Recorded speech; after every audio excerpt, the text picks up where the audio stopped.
Yevropa Parlamenti Xitoyning Sharq Turkistondagi irqiy qirg'inchiligini e'tirof qildi. Yevropa Parlamentining a'zolari 9-iyun payshanba kuni Yevropa Parlamenti joylashgan Fransiyaning Strasburg shahrida maxsus yig'in ichib, yaqinda oshkorlangan Xinjiang soqchi hujjatlarini cho'rdigan holda Xitoyning Sharq Turkistondagi kishilik huquq dafsanchilik qilmishlarini muzokara qildi.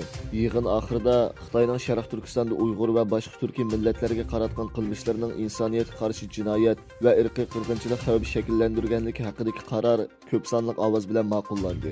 Parlament a'zolari Birlashgan Davlatlar Tashkiloti, Yevropa Ittifoqi va a'zo davlatlarni buning qarshi harakatga o'tishga chaqirdi.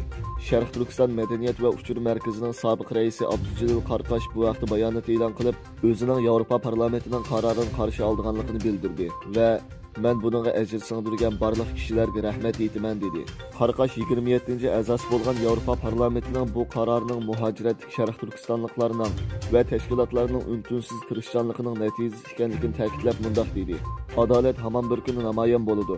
Butun dunyo Xitoyning irqiy qirg'inchiligi va insoniyatga qarshi jinoyatlaridan hisob berdi." Iran yadro programmasini nazorat qilish uchun o'rnatilgan kameralarni ilib o'tdi.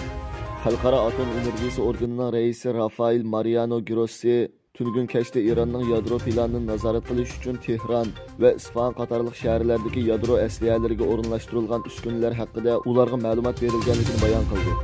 Grossi Tehron hukumatining yadro planini nazorat qilish uchun aslihalarga qo'yilgan 27 kamerani ilib o'tishga boshlaganligini e'lon qildi. Turkmaniston Kaspiy dengizining suyini Oqshabodga to'shishga tayyorlik qilmoqda. Turkmaniston prezidenti Sardar Berdimon Xodimov Kaspiy dengizidan poytaxt Ashxobodga to'shiladigan tatliq suv ishlab chiqarish to'g'risida yo'l yo'riq berdi. Ursula von der Leyen "Biz Ukrainani qayta qurib chiqamiz." Yevropa komitetining raisi Ursula von der Leyen Ukrainani qayta qurib chiqadiganligini va cho'qim shunday qilish kerakligini aytdi.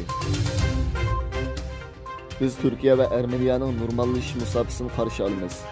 Armeniyaning poytaxti Erevonni ziyorat qilgan Rossiya tashqi ishlar ministri Sergey Lavrov va Armeniya tashqi ishlar ministri Ararat Mirzoyan ko'rishgandan keyin muxbirlarni kutib olish yig'ini o'tkazdi.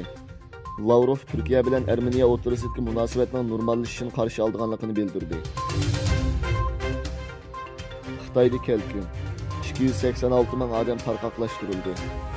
Xitoyning janubidagi Xunan o'lkasida fasl xarakterli yomg'ir nurg'un kelkin ofatini keltirib chiqardi. Ülke miqyosida oy beshidan buyon 286 ming odam uylaridan ayrilishga majbur bo'ldi. Eng yangi xabarlarga qaraganda, qattiq yomg'ir sababidan 10 odam hayotidan ayrildi. 3 odam yo'qolib ketdi.